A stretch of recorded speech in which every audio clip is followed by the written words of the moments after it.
ગુજરાતમાં અને ખાસ કરીને સૌરાષ્ટ્રમાં સૌથી મોટા અને સુંદર દરિયા કિનારા છે, જે અન્ય રાજ્યોના દરિયા કિનારાઓને ટક્કર આપે તેવા છે. આજે આ બીચ સહેલાણીઓથી ઉભરાયો છે, કારણ કે અહીંયા ભાઈ બીજના પર્વે દરિયામાં સ્નાન કરવાનું અનેરું મહત્વ છે, જેમાં માધવપુરના દરિયામાં હજારો ભાવિકોએ સ્નાન કરી પુણ્યનું ભાથું બાંધ્યું હતું.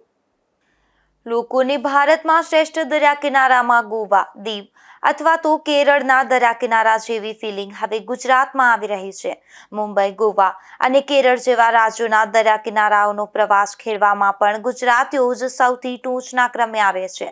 ગુજરાત પાસે પણ અને ખાસ કરીને સૌરાષ્ટ્રમાં સૌથી મોટા અને સુંદર દરિયા કિનારા આવેલા છે, જે અન્ય રાજ્યોના દરિયા કિનારાઓને ટક્કર આપે તેવા છે. જેમાં પોરબંદરના માધવપુરના દરિયા કિનારે લાખો લોકોને આકર્ષે તેવું સુંદર અને નયનરમ્ય છે.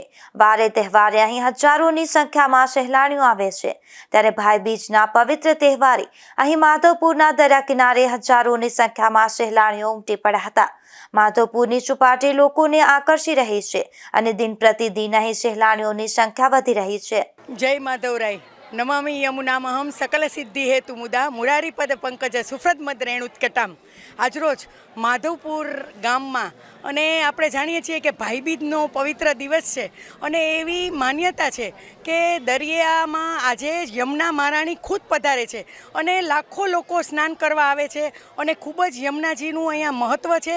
અને જે લોકો મથુરા યમુનાજી વિશ્રામ ઘાટે ન જઈ શકતા હોય તો એ લોકો અહીં આવી અને સ્નાન કરીને લાવો લે છે. આજ મને પણ એ લાવો લેવાનો ચાન્સ મળ્યો છે, એ માટે થઈને હું યમુના મહારાણી અને માધવરાયનો ખૂબ ખૂબ આભાર માનું છું કે ભગવાન સૌ પોરબંદર જિલ્લાવાસીઓ, માધવપુરના બધા લોકો અને બધાને ખૂબ જ આશીર્વાદ આપે અને લોકોની સુખાકારી થાય, સ્વાસ્થ્ય સારું રહે. અને આપણે જાણીએ માધવપુરનું મહત્ત્વ બહુ છે. કૃષ્ણના રૂક્ષ્મણીના લગ્ન પણ અહીં છે. કહેતા હતા માધવપુરનો માંડવો ને જાદવપુરની જાન, કૃષ્ણ પરણવા રૂક્ષ્મણીને જાય, એવું મધુવન પણ અહીં રળિયામણું છે. આજ બધી જગ્યાએ દર્શન કરીને ધન્યતા અનુભવું છું. જય માધવરાય. હું શ્રી દિનેશભાઈ ચક્કર માધવપુર ગામે રહેવાસી છું અને વર્ષોથી અહીંયા સામાજિક કાર્ય કરું છું. આજે અમારા પોરબંદર જિલ્લા ભાજપ પ્રમુખ શ્રી ચેતનાબેન તિવારી અમારા આમંત્રણને માન આપી અને માધવપુરની મુલાકાત લેવા માટે પધાર્યા છે. આજે ભાઈબીજનો દિવસ છે અને ભાઈબીજના દિવસે સવારથી સાંજ સુધીમાં અમારા સમુદ્રની અંદર ઓછામાં ઓછું 50,000 માણસ સ્નાન કરશે.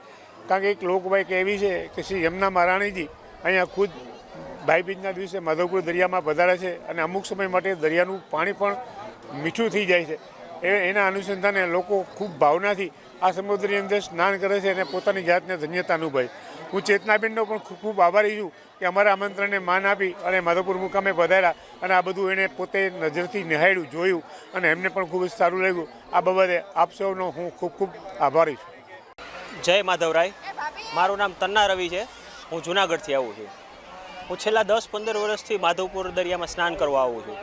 માધવપુરના દરિયાના સ્નાન કરવાનું આજે ભાઈબીજના દિવસનું મહત્ત્વ એ છે, એવું કહેવાય છે કે યમુના મહારાણી આજે માધવપુરના દરિયામાં ભળે છે. જેથી જે કોઈ પણ ભાવિકો દરિયામાં સ્નાન કરે છે માધવપુરમાં, એને મથુરાના યમુનાજીમાં સ્નાન કરવા જેટલું જ મહત્ત્વ મળે છે. એટલે આજે જે કોઈ પણ સ્નાન કરે એ પુણ્યનું ભાથું પણ બાંધે છે અને આનંદ પણ આવે છે. છેલ્લા દર વર્ષે આજે માણસો અહીંયા સ્નાન કરવામાં વધતું જ જાય છે, એટલે આનંદ પણ એટલો જ આવે છે. અને છેલ્લા 10 વર્ષથી હું આવું છું, કોઈ પણ જાનહાની થઈ નથી. એટલે માધવપુરમાં દરિયો આજે શાંત હોય છે, માધવપુરમાં યમુના મહારાણી ભળવાને કારણે. તમે પણ આવો, પુણ્યનું ભાથું બાંધો અને આનંદ પણ મેળવો. મારું નામ રેખા છે. અમે જુનાગઢથી ખાસ અહીંયા સ્નાન કરવા માટે આવીએ છીએ માધવપુર. આજે બીજને દિવસે માધવપુરના મેળામાં નાહવાનું ખૂબ મહત્ત્વ છે. યમનોત્રીમાં કે યમુના નદીમાં સ્નાન કરતા હોય એટલું મહત્ત્વ છે. મથુરામાં કેમ આપણે સ્નાન કરવા જઈએ ને જે પુણ્ય મળે, એ જ પુણ્ય આજે અહીંયા આપણે સ્નાન કરવાથી મળે છે. એટલા માટે અમે ખાસ જુનાગઢથી આજે બીજના દિવસે અહીંયા આવ્યા છીએ નાહવા માટે માધવપુરના મેળામાં.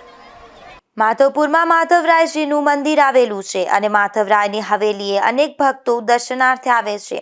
અહીં દર વર્ષે ભગવાન શ્રી કૃષ્ણ અને રૂક્ષ્મણીના યોજાતા શુભ વિવાહનો પ્રસંગ દેશ દુનિયામાં ખૂબ જ પ્રચલિત છે. આ ઉપરાંત માધવપુર નજીક આવેલ ઓશો આશ્રમ પણ દેશભરમાં પ્રસિદ્ધ છે. આ માધવપુરમાં સુંદર અને નયનરમ્ય દરિયા કિનારા સાથે અહીં આવેલા સહેલાણીઓને માધવપુરની સુંદરતા, શાંતિ અને આસ્થાનો પણ ત્રિવેણી સંગમનો લાભ મળે છે, જે લાખો લોકોને આકર્ષે તેવા સુંદર અને નયનરમ્ય છે.